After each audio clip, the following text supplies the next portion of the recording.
All right, sports fans, how's everybody out there doing? William Martin coming at you one more time here on YouTube with another edition of the 300 Pounds of Sports Knowledge Podcast. Now, we are just several days away from the beginning of the 2021 Major League Baseball season, and with that said, there are plenty of questions that have to be answered, especially on the National League side. Now, after the Los Angeles Dodgers won their first World Series championship since 1988, will they be able to repeat as champs? You look at the addition of starting pitcher Trevor Bauer.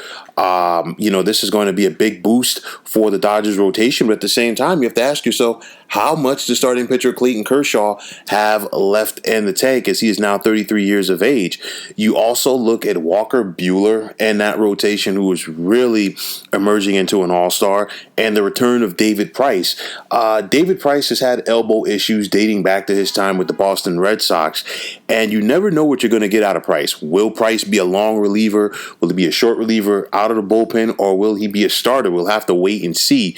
I think one of the biggest things hanging over the Dodgers pitching staff heading into the season is the fact that relief pitcher Kenley Jansen has been very shaky in the last couple of years, and I think it's going to be imperative, especially as the season progresses, and if the Dodgers want to do what many people expect them to do, which is to repeat, they're going to have to go out there and definitely shore up that bullpen. Make no mistake about it, Los Angeles is going to continue to hit with the likes of Mookie Betts, Corey Seager, Cody Bellinger, Max Muncy, and Justin Turner in that lineup. Their biggest threat in the National League West is definitely going to be the San Diego Padres. The Padres are all in after they made the postseason last year and they fell short versus the Dodgers. But you look at the fact that San Diego was able to go out there and acquire starting pitcher Blake Snell from the Tampa Bay Rays. And of course, we saw what Snell was doing to the Dodgers in Game 6 of that World Series before Rays manager Kevin Cash made that foolish move to take him out of the game. So now Blake Snell gives them a legit frontline starter. The addition of Yu Darvish will be good, not as good as Snell, but make no mistake about it, the Padres are showing the signs that they are committed to winning in 2021. Fernando Tatis Jr. got the huge extension. The Padres really didn't have to lock him up, and I don't care what anybody says. The Padres are going to take a page out of the Miami Marlins playbook in this one. We saw the Marlins give Giancarlo Stanton all of that money a few years ago and trade him before the real money kicked in. That is exactly what the small market Padres are going to do here.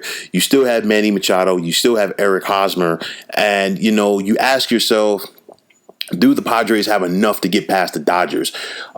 Normally, I would say that the Padres could win this division, but I think the Dodgers are so much better than them right now. And I think the one thing that is going to hurt the Padres is the fact that they're playing in the same division as Los Angeles, and that more than likely will prevent them from winning this division, and they'll ultimately have to contend for a wild card spot.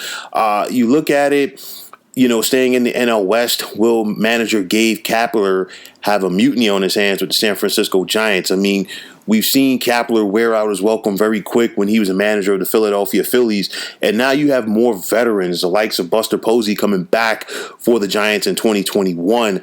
How is Kapler going to be able to relate to them? We'll have to wait and see. The Colorado Rockies, they have a huge hole in their lineup as they've now traded all-star third baseman Nolan Arenado to the St. Louis Cardinals. And with that said, now you're going to have a law firm of Arenado and Paul Goldschmidt in the middle of that lineup in St. Louis. Both of these guys, made names for themselves in the National League West. Of course, Paul Goldschmidt with the Arizona Diamondbacks once upon a time.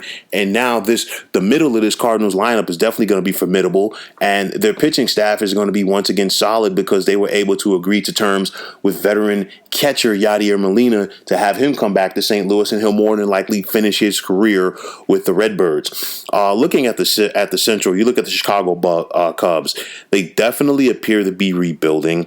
You have to ask yourselves, will they be trade Chris Bryant? I think so, because I don't see him staying there long term. Staying in that division, do the Reds have enough to make some noise? You look at Cincinnati, they were a surprise team to make the postseason last year. They do have one of the better young pitchers in baseball in Luis Castillo, and it's a matter of it all coming together for the Reds. We'll have to wait and see. The Pirates are definitely going to flirt with losing 100 games. They don't have the talent. They're once again in one of their infamous rebuild modes. So we'll see how much longer or how long this one will take. Going to the National League East, the Atlanta Braves are once again loaded, and I want to see how motivated they are, because remember, they were up 3-1 in the LCS last year versus Los Angeles before things came apart. You look at the likes of Max Fried and Charlie Morton in that starting rotation. But you look at this lineup with Ozzie Albies, Freddie Freeman, Ronald Acuna Jr., and Marcell Ozuna. The Braves can hit with anybody, and they could put stress on any pitching staff in the NL. The New York Mets, they're looking to turn it around, and they hope that they are poised for a playoff run. Of course, the Mets have a new owner in Steve Cohen. They brought back Sandy Alderson to run their front office. They have quality pitching with Jacob deGrom and Marcus Stroman leading this rotation, but you just have to ask yourself, how much longer can Jacob deGrom be on top of his game like he has in years past? And the Mets have simply wasted what he's done. New York does have questions in their bullpen. The law firm of Dellin Betances, Jeurys Familia, and Edwin Diaz can all take turns blowing games, and we've seen that in their time with the Blue and Orange. But make no mistake about it, the Mets are definitely going to hit. Pete Alonso had a down 2020 after bursting on the scene in 2019. I think he's going to bounce back. I don't see him hitting more than 50 home runs again, but definitely 35, 40 could be in the mix for him. There's plenty of talent up and down this lineup. You look at J.D. Davis. The Mets acquired Francisco Lindor from the Cleveland Indians, and he's playing for a contract, so he wants to go out there and ball out. The same thing can be said for former All-Star outfielder Michael Conforto, one of the better swings in baseball, and it is finally coming together for him. Dom Smith has been underappreciated, but I think he's going to get more at-bats this year. And, a guy like Brandon Nimmo, he just goes out there and works hard.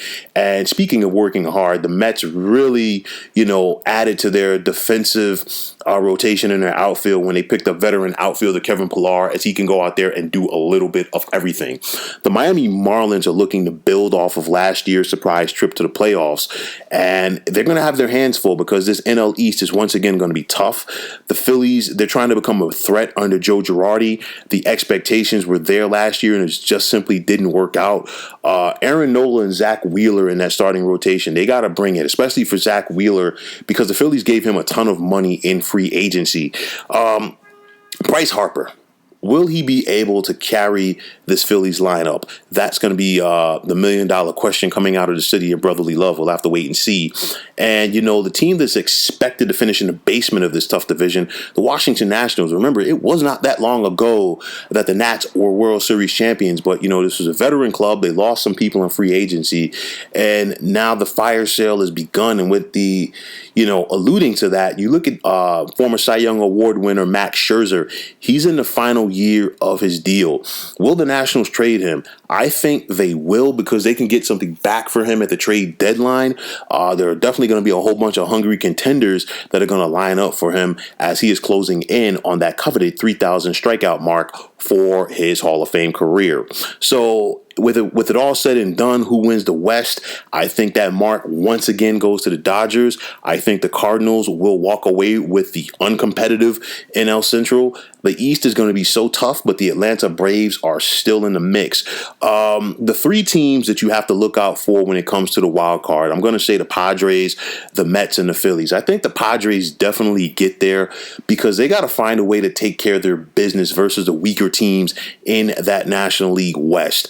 The Mets and Phillies will have legit shots. It's just the fact that the NL East is so tough, and those teams are going to beat up on each other. But I think that the Braves have enough to stand above the rest of the competition in that division and leave teams like the Mets and Phillies battling it out. Speaking of battling it out, I think it's going to be a very good race for the MVP this year in the NL, with Ronald Acuna from the Braves, Fernando Tatis from the Padres, Nolan Arenado with the Cardinals, and Frankie Lindor with the Mets. Ronald Acuna Jr. is arguably one of the best all-around players in baseball. The same thing can be said for Fernando Tatis, who won the Rookie of the Year last year and really had a legit case to be MVP. I think Nolan Arenado is out there to prove that he can get it done outside of the thin air in the Rocky Mountains, while Frankie Lindor is playing for a big contract, if not with the Mets, with somebody else. So he definitely wants to go out there and prove his worth. But I think the manager of the year is a runaway for Brian Schnitker of the Atlanta Braves.